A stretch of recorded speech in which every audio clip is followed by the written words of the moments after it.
বর্তমান অন্তর্বর্তী সরকার কেন হয়েছিল?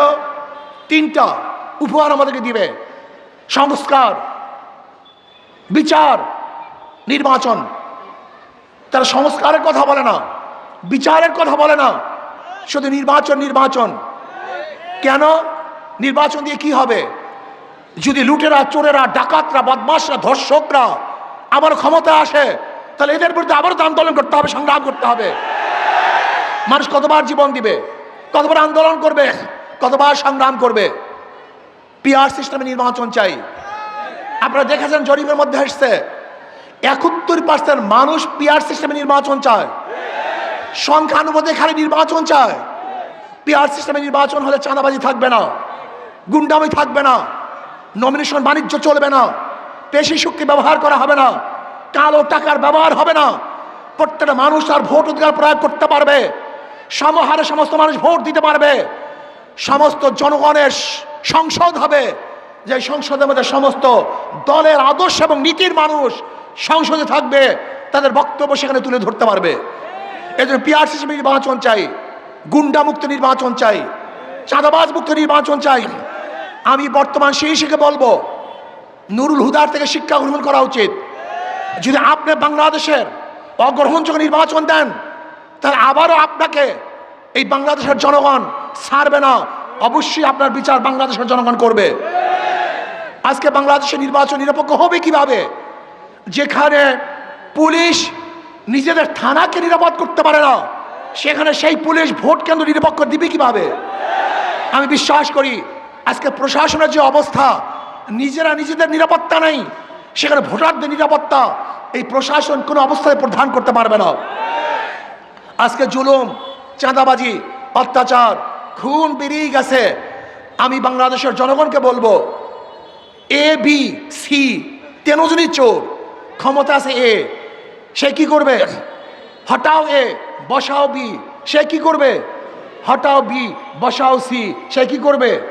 শুধু নেতা এবং দলের পরিবর্তন হয়েছে, আদর্শ নীতির পরিবর্তন হয় নাই। আজকে চাঁদার হাতার পরিবর্তন হয়েছে, চাঁদার পরিবর্তন হয় নাই। চাঁদাবাজদের চেহারার পরিবর্তন হয়েছে, চাঁদাবাজি পরিবর্তন হয় নাই। ধর্ষকদের চেহারার পরিবর্তন হয়েছে, ধর্ষণ বন্ধ হয় নাই। এই লুটেরা, চোর, ডাকাত, বদমাশরা যদি আবার ক্ষমতা আসে, তাহলে এদেশের মানুষ কি যে বিপদে পড়বে আপনারা জানেন না। আল্লাহ না করুক, আল্লাহ না করুক, এই চাঁদাবাজ খুনিরা যদি আবার ক্ষমতা আসে, আওয়ামী লীগ যে দুঃশাসন উপহার দিয়েছে, তার চেয়ে অনেক বেশি দুঃশাসন আপনারা ভোগ করবেন। কোনো সন্দেহ নাই, কোনো সন্দেহ নাই, কোনো সন্দেহ নাই। কাজী চাঁদাবাজদেরকে আমরা ক্ষমতা আনতে চাই না, কোন ধর্ষকদেরকে ক্ষমতা আনতে চাই না, দুর্নীতিবাজদেরকে দ্বিতীয়বার বাংলাদেশের ক্ষমতায় দেখতে চাই না। এজন্য আসুন সম্মিলিতভাবে দেশপ্রেমিক, ইসলাম প্রিয় যারা দেশকে মহব্বত করেন, এই ভূখণ্ডকে মহব্বত করেন, আমি তাদেরকে ঐক্য হওয়ার জন্য আহ্বান করছি।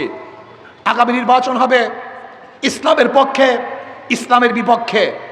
আগামী নির্বাচন হবে দেশের পক্ষে, ভারতের বিপক্ষে। কারা ভারতের পক্ষে আর কারা দেশের পক্ষে, কারা ইসলামের পক্ষে আর কারা ইসলামের বিপক্ষে, এই দুই ভাগে গোটা বাংলাদেশ বিভক্ত হয়ে যাবে। কাজে আসুন ইসলামের পক্ষে আমরা থাকবো, এই দেশের পক্ষে থাকবো। যারা ভারতের দালালি করবে, গোলামি করবে, বাংলাদেশ থেকে চিরতরে ভোটের মাধ্যমে তাদেরকে প্রত্যাখ্যান করবে ইনশাআল্লাহ। প্রিয় ভাইয়েরা আমার, আপনারা জানেন যারা নির্বাচন করে, নৌকা যারা নির্বাচন করে নৌকা চালাতে পারে না, যারা ধানের শীষ নির্বাচন করে ধান কাটতে পারে না, যারা নাঙ্গলে নির্বাচন করে নিজেরা নাঙ্গল বইতে পারে না। কিন্তু হাত পাখা এমন একটা প্রতীক, যে নির্বাচন করে তারাও ঘুরাতে পারে, যারা করে তারাও ঘুরাতে পারে। হাত পাখা এমন এক প্রতীক, যারা মুসলমানরা ব্যবহার করে, হিন্দুরা ব্যবহার করে, খ্রিস্টানরা ব্যবহার করে, বড় লোকরা ব্যবহার করে, গরিবরা ব্যবহার করে, পুরুষরা ব্যবহার করে, মহিলারা ব্যবহার করে। কার প্রতীক কেউ বুকে নিয়ে ঘুমায় না, কিন্তু হাত পাখা এমন এক প্রতীক, যেই প্রতীক ঘুমের সময় বুকের উপরে থাকে, কলিজার উপরে থাকে। আমি বিশ্বাস করি কারেন্ট ফেল করে, হাত পাখা ফেল করে না। আমাদের এখানের প্রার্থী প্রফেসর হাফেজ মাওলানা আজিজুর রহমান সাহেব, আপনি কি ভেবেছেন তার শিক্ষা, তার দীক্ষা, তার চেহারা, তার আদর্শ, তার নীতি, এই সমস্ত যোগ্য লোকগুলি যখন নির্বাচিত হবে, তখন চাঁদা মুক্ত দেশ উপহার দিতে পারবে, ধর্ষণ মুক্ত দেশ উপহার দিতে পারবে। আজকে আমাদের আজিজুর রহমান সাহেব আমাদের করিমপুর থেকে, করিমগঞ্জ থেকে হযরত মাওলানা হাফেজ আলমগীর সাহেব, আমাদের ইকনা মিঠাপুর থেকে বিল্লাল আহমেদ মজুমদার, ইনি হলো বিসিএস অনার্স, MSS ঢাকা বিশ্ববিদ্যালয়, LLB advocate Bangladesh supreme court এবং অ্যাসিস্ট্যান্ট অ্যাটর্নি জেনারেল। এই যে দেখেন এই চেহারার লোকগুলি কত বড় শিক্ষিত, কত জানুয়া। এরা যদি ইনশাআল্লাহ সংসদে যায় তাহলে বাংলাদেশটা একটা ফেরেশতাদের সংসদ হবে ইনশাআল্লাহ, কল্যাণমুখী সংসদ হবে ইনশাআল্লাহ, গরিব দুঃখী মেহেরদি মানুষের সংসদ হবে ইনশাআল্লাহ, ধর্ষণ মুক্ত চাঁদা মুক্ত সংসদ হবে ইনশাআল্লাহ, যেখানে প্রত্যেকটা মানুষের অধিকার বাস্তবায়ন হবে। এজন্য আসুন আগামী নির্বাচনে শান্তির প্রতীক হাত পাখা আমরা ঐক্যবদ্ধভাবে ইসলামের পক্ষে, দেশের পক্ষে সমস্ত লোক একত্রিত হয়ে একটা বাক্স দেবো। কয়টা বাক্স ইনশাআল্লাহ? কি আপনারা সবাই থাকবেন তো ইনশাআল্লাহ? আমি কিশোরগঞ্জ এই জেলার সমস্ত নাগরিককে অনুরোধ করব, শুধু একটা বারের জন্য, শুধু একটা বারের ইসলামকে পরীক্ষা করুন। ওরা বারবার পরীক্ষা দিয়েছে, বারবার ফেল করেছে। আওয়ামী লীগ পরীক্ষা দিয়ে ফেল করেছে, বিএনপি পরীক্ষা দিয়ে ফেল করেছে, জাতীয় পার্টি পরীক্ষা দিয়ে ফেল করেছে।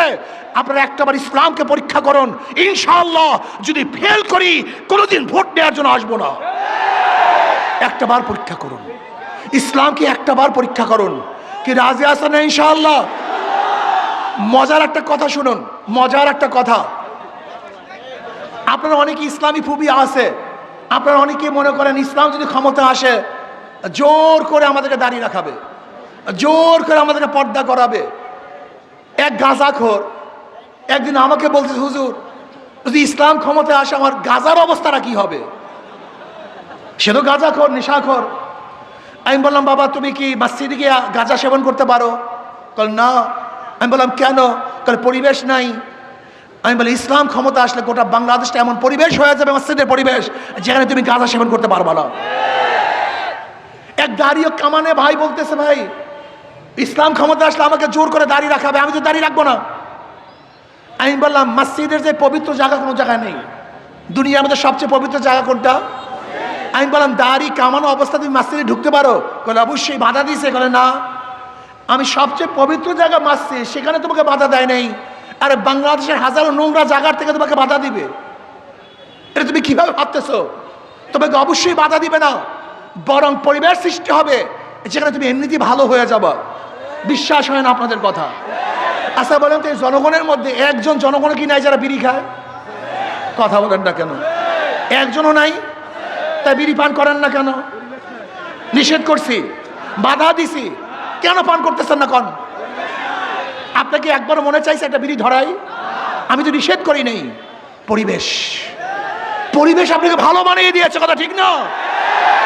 ইসলামী হুকুমত আজকে পরিবেশকে দূষণ করে ফেলছে। আমি বারবার বলি ওই সমস্ত দলগুলি, আওয়ামী লীগ, বিএনপি, জাতীয় পার্টি এমন দল যেখানে যদি এক জায়গার থেকে ফেরেশতা ঢুকে আজাজিল হয়ে বের হবে। আর ইসলামী দলগুলো এরকম ভালো দল, আজাজিল ঢুকলে ফেরেশতা হয়ে বের হবে। বিশ্বাস হয় না? বুয়েটে আবরার ফাহাদকে কারা হত্যা করেছিল? বুয়েটের ছাত্র, সবচেয়ে ভালো, সবচেয়ে মেধাবী, সবচেয়ে আদর্শবান, নীতিবান ছাত্রগুলি ওই দল করার কারণে ওরা আর ভালো থাকতে পারে নাই, খুনি হয়ে গেছে। আপনি কি দেখেছেন গতকালকের রিপোর্ট? এক ছাত্র দলের কর্মী যুব দলের কর্মীকে ছুরি আঘাত করে হত্যা করছে, দেখছেন আপনারা?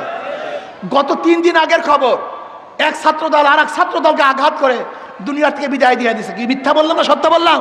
তার মানে এই ছাত্ররা ছিল ভালো, আদর্শবান, চরিত্রবান, নীতিবান, কিন্তু ওই দলগুলিতে ঢোকার পরে নীতি এবং আদর্শবান থাকতে পারে নাই, খুনি হয়ে গেছে, ধর্ষক হয়ে গেছে, চাঁদাবাজ হয়ে গেছে। ওই সমস্ত দলে হাজারো ফেরেশতারা ঢুকলে আজাজিল হয়, আর ইসলামী দলে হাজারো আজাজিল ঢুকলে ফেরেশতা হয়ে যায়। কাজী আসুন, ইসলামের পক্ষে আসুন, ভয় পাওয়ার কিছু নাই। আমার মা বোনদের ন্যায্য অধিকার প্রতিষ্ঠা করা হবে, প্রত্যেক নাগরিকের ন্যায্য অধিকার বাস্তবায়ন করা হবে। কাজে আল্লাহ ইসলামকে ক্ষমতায় আপনাদের মাধ্যমে